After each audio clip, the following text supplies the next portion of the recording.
Y si la sensación de que vas a fallar en tu vida no fuera una intuición, sino algo que te enseñaron. Hay personas que incluso cuando todo va bien, sienten que en cualquier momento todo se va a arruinar. No importa cuánto logren, siempre aparece esa expectativa silenciosa de caída. Si creciste como la oveja negra, esto no es casualidad. No estás reaccionando al presente, estás respondiendo a una historia donde aprendiste a verte como el problema y a anticipar el fracaso como si fuera inevitable.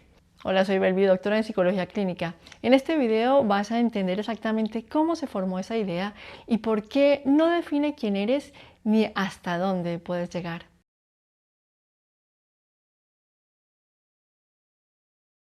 Imagina una casa donde nada parece estar fuera de lugar. Desde afuera todo luce correcto, una familia funcional e incluso admirable. Sin embargo, para los miembros de esa familia, las emociones no circulan libremente. Se acumulan como humo en una habitación sin ventanas. En ese espacio cerrado, alguien tiene que abrir una rendija. Alguien tiene que absorber lo que nadie quiere mirar. Y así poco a poco, sin que nadie lo nombre, aparece una figura, la oveja negra. Esta no es una elección al azar. Es más bien como si el sistema familiar, casi como un organismo, detectara qué miembro puede cargar con el peso y lo señalara. A veces ese hijo es quien intenta salirse del guión, mientras los demás aprenden a moverse como piezas dentro de un tablero que ya ha sido diseñado. Esa persona duda, cuestiona, toma distancia. Es como un actor que en medio de la obra deja de seguir el libreto.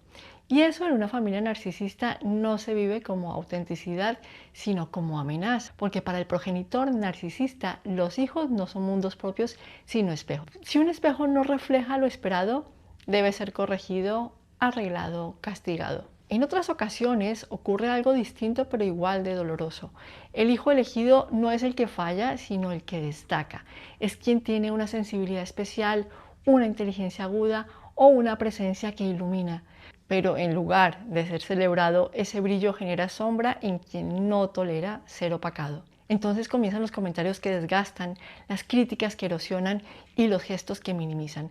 Como si en lugar de regar una planta que crece fuerte, alguien decidiera podarla una y otra vez hasta hacerla dudar de su propia vitalidad. Mientras tanto, otros hijos pueden ser colocados en un lugar privilegiado no necesariamente por quienes son, sino por el papel que cumplen en el frágil equilibrio familiar. Y para sostener toda esa estructura entra en juego una dinámica clave: la comparación.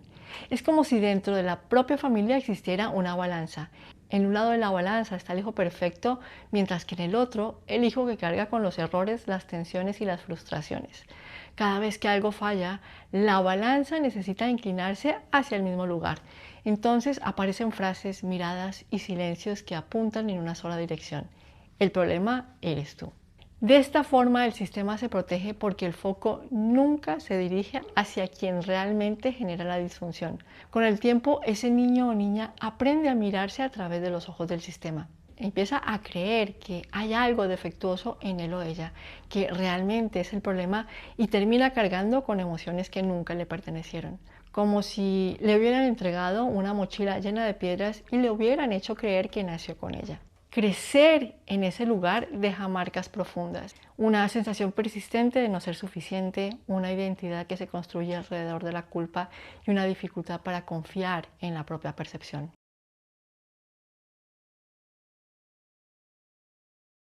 Hay voces que no se escuchan desde fuera, pero que gobiernan tu espacio interno.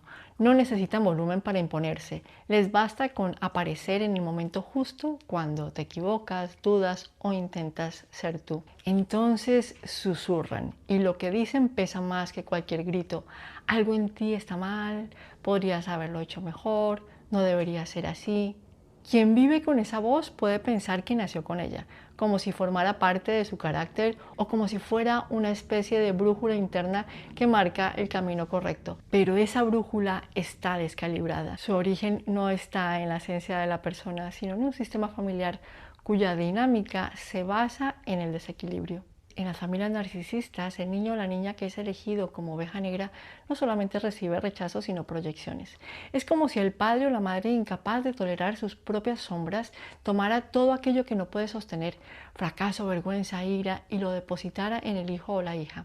El niño se convierte en un recipiente emocional, un lugar donde se acumula lo que nadie quiere reconocer. Debido a que en ese contexto no hay alguien que le diga al niño o a la niña que eso que carga no es suyo, los mensajes que recibe se mezclan con la identidad y las sombras que pertenecen a otros empiezan a sentirse como propias. De esta forma, el desprecio del padre o la madre se transforma en autodesprecio.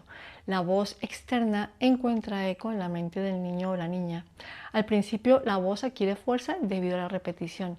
Después se hace automática y finalmente termina dominando el diálogo interno, como un programa de computador que se instala en segundo plano y termina dirigiendo todo el sistema. A nivel cerebral, este proceso no es solo simbólico. La repetición constante de mensajes críticos refuerza circuitos específicos. Es como abrir un camino en medio de la selva. Cuanto más se transita, más claro y accesible se vuelve. Con el tiempo, cualquier experiencia, un mínimo error, una emoción intensa, incluso un logro, puede activar esa ruta y entonces el autoataque aparece sin esfuerzo. Otro aspecto importante es que para un niño o una niña aceptar que sus cuidadores no son seguros es una amenaza demasiado grande. Así que su mente elige otra narrativa menos peligrosa. Si algo falla es porque yo estoy fallando. Esta idea, aunque dolorosa, ofrece una ilusión de control, porque si el problema está en uno mismo, existe la posibilidad de cambiar. Aunque esa posibilidad nunca se concrete, sostiene la esperanza y la autocrítica se convierte en el instrumento para intentarlo. Una especie de cincel interno que busca moldear una versión aceptable de sí mismo. Es como si en lugar de tener un aliado interno hubiera desarrollado un supervisor implacable. Alguien que no consuela, no comprende ni espera, solamente exige. Con los años esa voz puede parecer imprescindible. De hecho, muchas personas incluso la defienden y piensan que si no soy duro conmigo, no avanzo. Como si el maltrato interno fuera el motor de crecimiento. Esa lógica, sin embargo, tiene un costo alto porque crecer desde el ataque no es lo mismo que crecer desde el sostén. En otras palabras, esa voz no solo critica, sino que también vigila. Debido a que en el entorno original el peligro no siempre era visible, a veces llegaba en forma de grito, otras en forma de silencio, el niño aprende a anticipar. Observa los gestos, el tono de la voz, los cambios de energía. Es como desarrollar un radar emocional de alta precisión. Ese radar que en su momento protegía no se apaga con los años, se internaliza. En la adultez se convierte en una mente que escanea constantemente y en el diálogo interno pueden aparecer frases como dije algo incorrecto, habré molestado y si se dan cuenta que no soy suficiente. Así la autocrítica se entrelaza con la ansiedad. Una señala defectos, la otra anticipa consecuencias.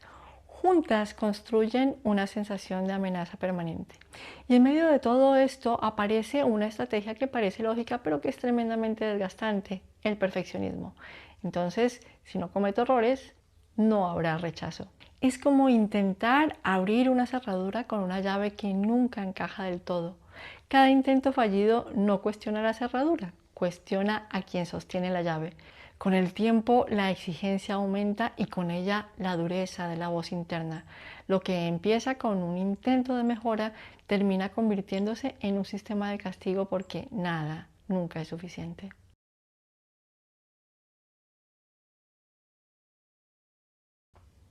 El pasado no solamente deja recuerdos, también deja interpretaciones que organizan la experiencia futura.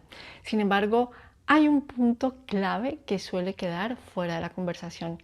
Las primeras experiencias influyen, pero no sellan el destino. Podríamos pensar en la infancia como el primer borrador de un libro. Contiene trazos importantes, marca un tono inicial, pero no es la versión final. Existen márgenes, revisiones, capítulos que pueden escribirse de otra manera. La oveja negra, precisamente por no haber encajado, desarrolla una capacidad particular. Ve lo que otros normalizan, cuestiona lo que otros repiten, detecta incoherencias que antes la confundían. Es como haber crecido fuera del sistema y por eso mismo poder observarlo con distancia. Esa diferencia que antes dolía puede convertirse en criterio, conciencia y libertad.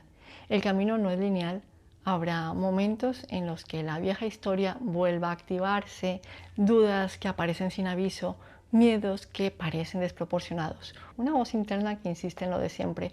Sin embargo, cuando usas a tu favor tu capacidad de tomar distancia y observar, puedes comenzar a entender que no todo lo que piensas es verdad, que muchas veces lo que piensas no es más que una voz que te ha colonizado.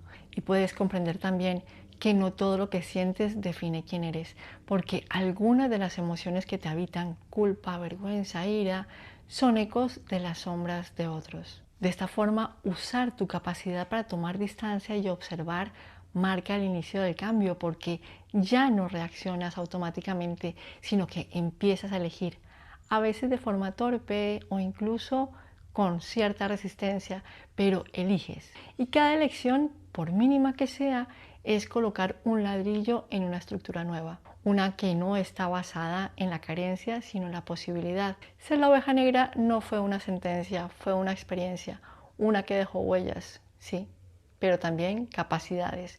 Y cuando estas capacidades se ponen al servicio de la conciencia, la historia deja de repetirse. No porque desaparezca el pasado, sino porque deja de dirigir el presente. Y justo ahí empieza algo distinto. No perfecto, no inmediato, pero real.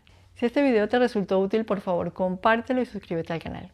Gracias por estar aquí y nos vemos en el próximo video.